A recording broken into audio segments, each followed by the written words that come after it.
Hello दोस्तों, जैसा कि हमें यहाँ जो है एक द्विघात समीकरण जिसका मूल जो है 3 दिया गया है और एक मूल -1 दिया गया है और हमसे कौन सा समीकरण होगा पूछा जा रहा है।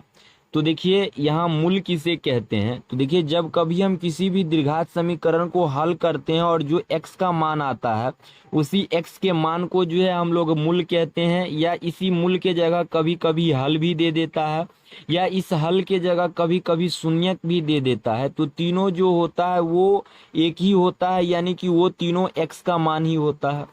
अब दूसरी बात याद रखना है कि द्विघात समीकरण को जब हम हल करते हैं तो अधिकतम जो है वो 2 मान आता है। तो उसमें से पहली वाली मान को हम लोग अल्फा से डिनोट करते हैं और दूसरी वाली मान को जो है हम लोग बीटा से डिनोट करते हैं।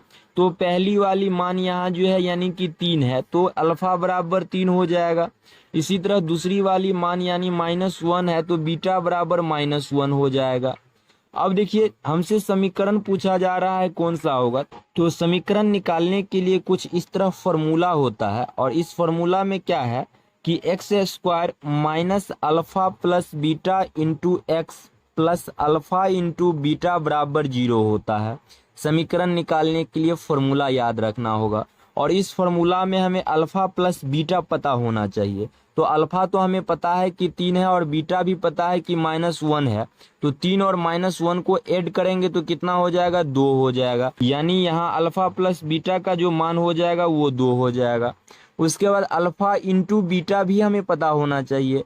तो अल्फा का मान 3 और बीटा का मान -1, तो दोनों को यदि हम गुना करेंगे तो -3 हो जाएगा। यानी अल्फा इंटू बीटा का जो मान होगा वो -3 होगा।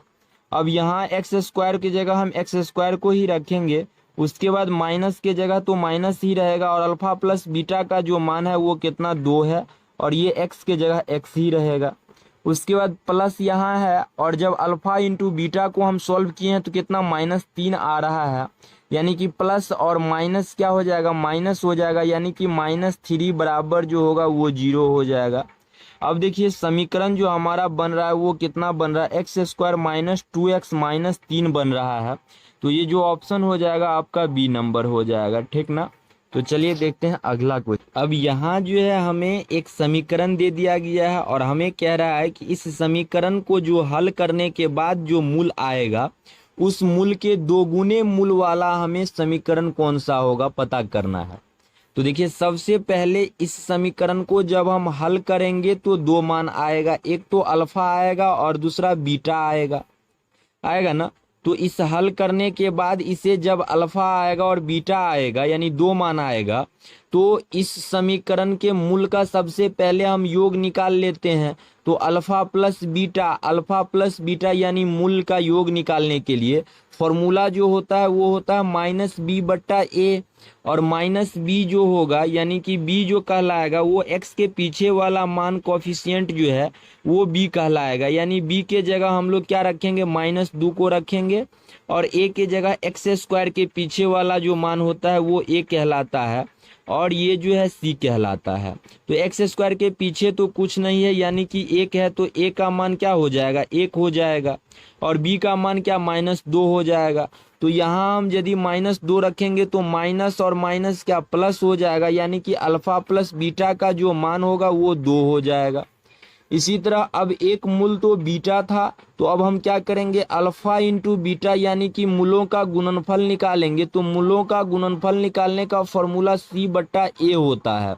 तो अब c जो होता है यहाँ ये 4c कहलाएगा और बट्टा में 1 लिखेंगे, यानी कि 4/1 को हम 4 भी लिख सकते हैं। यानी कि मूल का गुणनफल 4 होगा और मूल का जो योग होगा वो 2 होगा।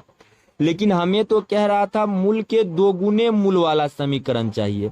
तो पहला मूल तो हम लोग अल्फा माने हैं, तो 2 गुना मूल यानी कि 2 अल्फा वाला हमें चाहिए। उसके बाद दूसरा मूल बीटा है यानी कि 2 बीटा हमें चाहिए और जब 2 बीटा हमें चाहिए तो 2 और 2 यहाँ से कॉमन ले लेंगे हम। तो क्या 2 यहाँ से कॉमन अल्फा प्लस बीटा हो जाएगा और अल्फा प्लस बीटा के जगह हम लोग क्या रखेंगे, 2 को रखेंगे, यहाँ 2 से गुना करेंगे यानी कि 2 अल्फा प्लस 2 बीटा का जो योग हो जाएगा वो 4 हो जाएगा। अब इसी तरह हमें 2 गुना मूल का गुणनफल भी चाहिए। तो 2 अल्फा इंटू 2 बीटा को यदि हम गुना करते हैं तो क्या हो जाएगा, 4 अल्फा इंटू बीटा हो जाएगा, और अल्फा इंटू बीटा के जगह 4 को रखेंगे, यानी 4 गुने 4 करेंगे तो कितना 16 हो जाएगा। अब समीकरण में हमें रखना था अल्फा प्लस बीटा, तो अल्फा प्लस बीटा देखिए यहाँ क्या हो रहा है, 4 हो रहा है ना। तो अब हम क्या करेंगे कि 4 को यहाँ रखेंगे। अब एक्स स्क्वायर यानी कि समीकरण में देखिए ऑप्शन से यदि अब हम बनाना चाहें तो एक्स स्क्वायर यहाँ है, एक्स स्क्वायर, उसके बाद अल्फा प्लस बीटा का जो मान है वो कितना है, 4 है, तो यहाँ -4x हो जाएगा, और अल्फा इंटू बीटा का मान कितना है, 16 है। तो अब यहाँ अल्फा इंटू बीटा के मान के जगह 16 हो जाएगा, यानी कि ऑप्शन जो हो जाएगा वो आपका डी नंबर हो जाएगा। ठीक।